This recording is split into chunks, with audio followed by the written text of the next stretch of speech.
Hello, BookTube. Sorry about that. Some of you who might be new to the channel might be thinking, well, why on earth did he do that? Why didn't... It was the mail. It was the mail dropping off books. And some of you might be thinking, well, why would he do that? Why wouldn't he just... why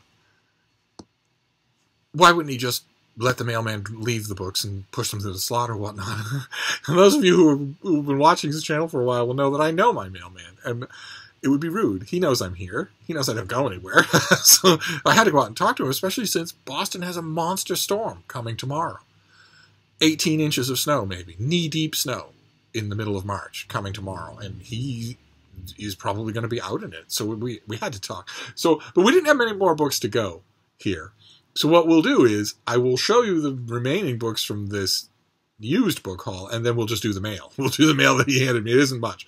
That last video was going along anyway. So the last two books from the used book haul are both gems. They're both for me. This is first one is Martha's Vineyard, a picture book from 1970 that has all this beautiful black and white stuff, and the element that you can't detect on BookTube is that it smells of salt water. It was obviously in somebody's beach home. And it's so you open it up, and the way smells do, it just evokes a million memories. And it is the photographs are by Alfred Eisenstadt, and the text is by Henry Beadle Huff, who was for years and years and years and years and years the editor of the Vineyard Gazette, where I write regularly, where I review books regularly, and was a fixture on the island, walking with his collie, just lost in thought, knowing everyone, constantly working, constantly writing. His writing, again, if you don't have access to a used bookstore like the Brattle Bookshop, you might have trouble coming across his writing, except if you order it blind online, which, why would you want to do that? Maybe you do. I don't like doing that. I'm fully aware that the riches of the printed word are available at your fingertips on places like Alibris or Amazon or whatever. I don't like the experience, and it's not just because the thrill of the hunt or anything silly like that. It's that you don't know what you're getting. It's caveat emptor. The sellers are usually so bad about describing what you're getting that I've had more. Some of you have said that your experiences have been very good. I've had more bad experiences than good, so I've basically just stopped. Unless it's something like Book Depository, which is remainders and UK editions, so they've never been owned by anyone else. But anyway, I love Martha's Vineyard. I absolutely love the Vineyard. And now, totally unbeknownst to me, when I used to know Henry Beadle Huff and his beautiful dog, when I used to spend time talking with him, it never occurred to me, literally never occurred to me, that a huge gulp of time later, I would be writing for the Gazette. And that is just wonderful. So I'm going to, and it's just an added benefit that this smells like salt water. So I will indulge myself in a good solid half hour of just enjoying the hell out of this thing. And then the last thing, the last used book item I got today is something that I've had before, but never with a dust jacket. I love it. It's a treasure trove of scholarship. But I've never seen it with the dust jacket, and now I know what I was missing, because it is beautiful. It's this, The Literary Guide to the Bible. Look at how that glows. Just gorgeous. By Robert Alter, who did a fantastically thought-provoking translation of the first 5 books of the Old Testament. If you haven't read Robert Alter's Old Testament, that enormous book, hie thee to a library, find it, and read it. No matter how well you know the Genesis, the book of Genesis, the book of Exodus, no matter how well you know them, they will feel fresh and new, challenging, disturbing under his handiwork. And then Frank Kermode, who was a great practitioner of my own art. He was a great book reviewer, a great book essayist. And this is them going through each section of the Bible and breaking down its literary history, not its literary worth or its literary composition, but how it has been used, the echoes that it has sounded throughout the centuries. And it's amazing to read, because in addition to the two of them knowing their subject backwards and forwards, my little descriptions of both of them probably tipped off what I'm going to say next, which is that they were really good writers. They didn't lose sight at all of the fact that they had to entertain and instruct their reader. So this book is just amazing, just amazing. So that was it.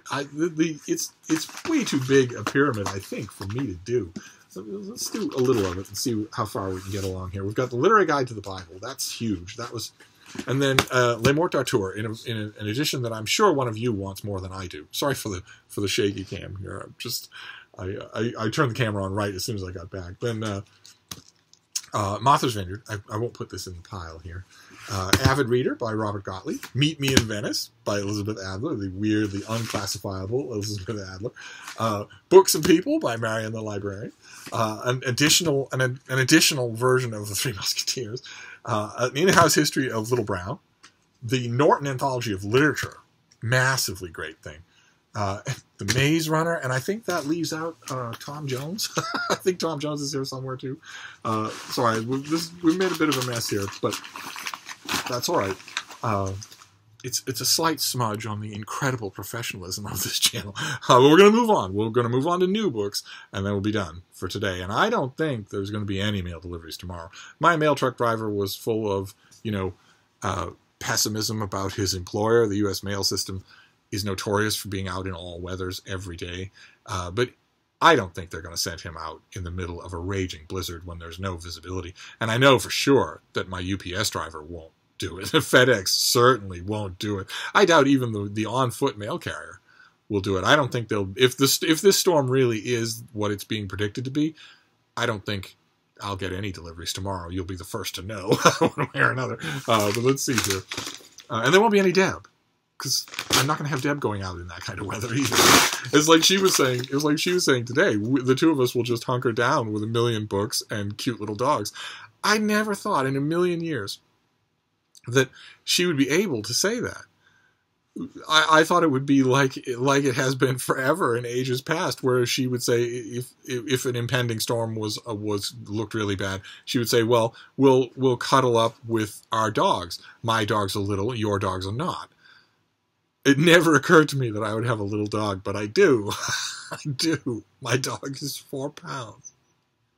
It seems so strange to say that, because if you spend any time with her, you realize that her personality, as all Schnauzer people told me, her personality is enormous. It's enormously bigger than how small she is, but she is a very small dog. So, anyway, what have we got here?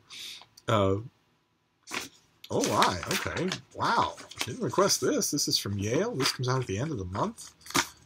This is by Carlos Rojas, and it is The Valley of the Fallen, translated by the great Edith Grossman, who did the best English language translation of Don Quixote that's ever been done.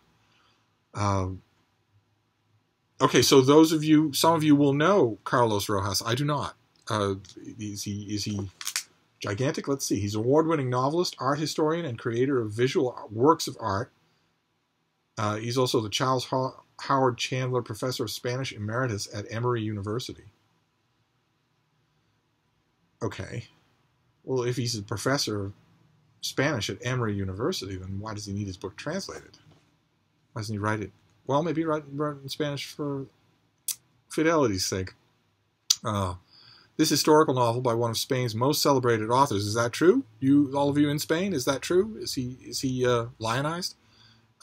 Weaves a tale of disparate time periods. The early years of the 19th century, when Francisco de Goya was the height of his artistic career, and the final years of Francisco Franco's fascist rule in the 1970s.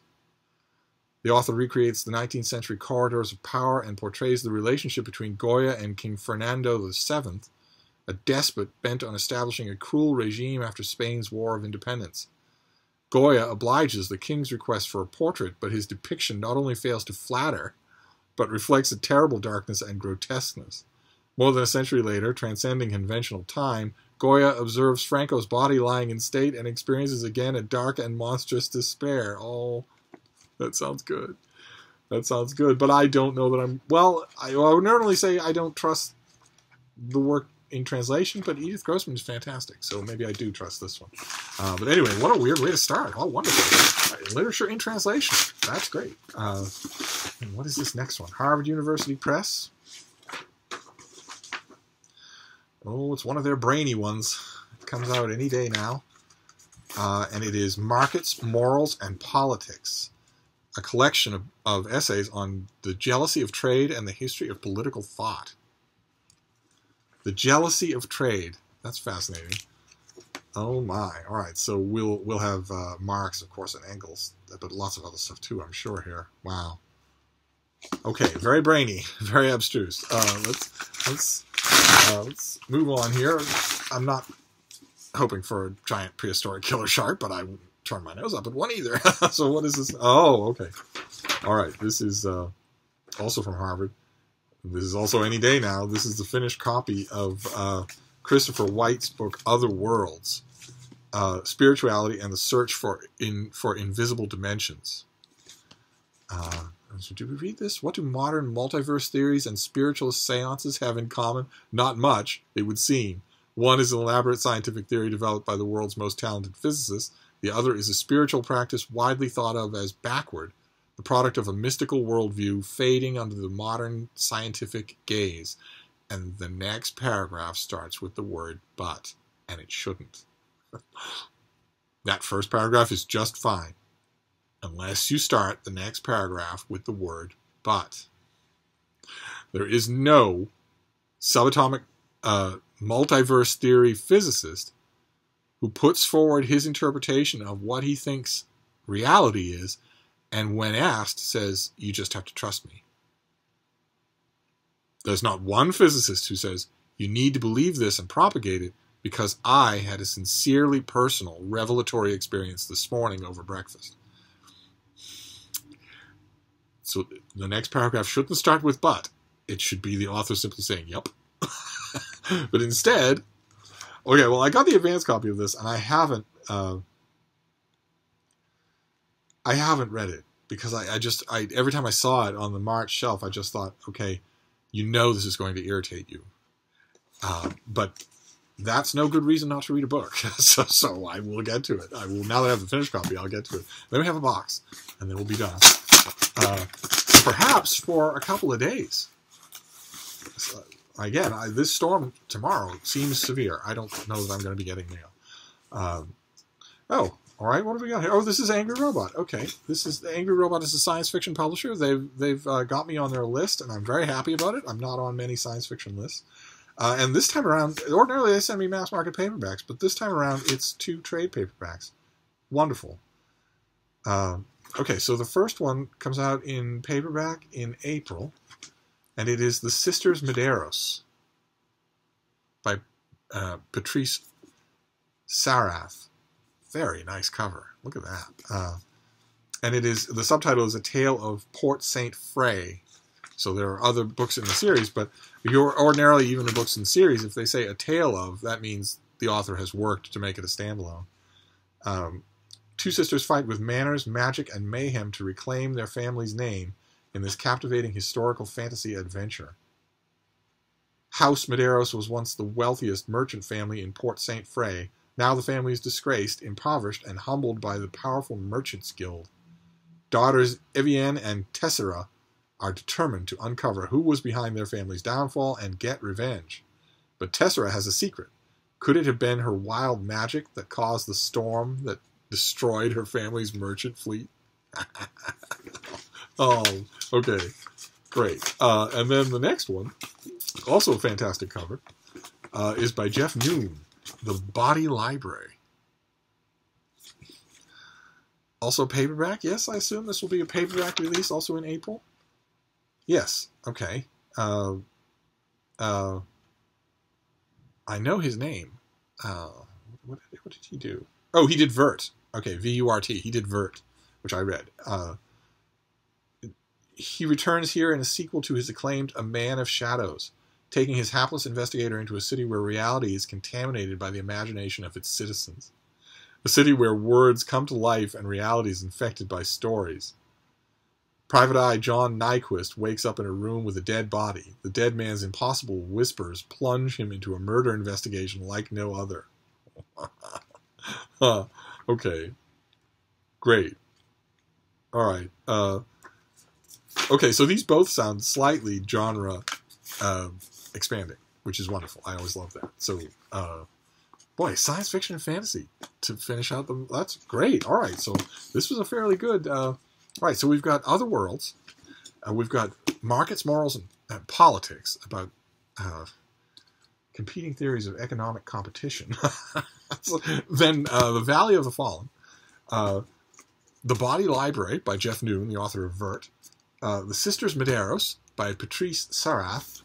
Literary Guide to the Bible by Robert Alter and Frank Kermode. And a picture book of Martha's Vineyard. To wrap things up, I believe that's it. I may have mixed that up a little, but the new books are the important thing.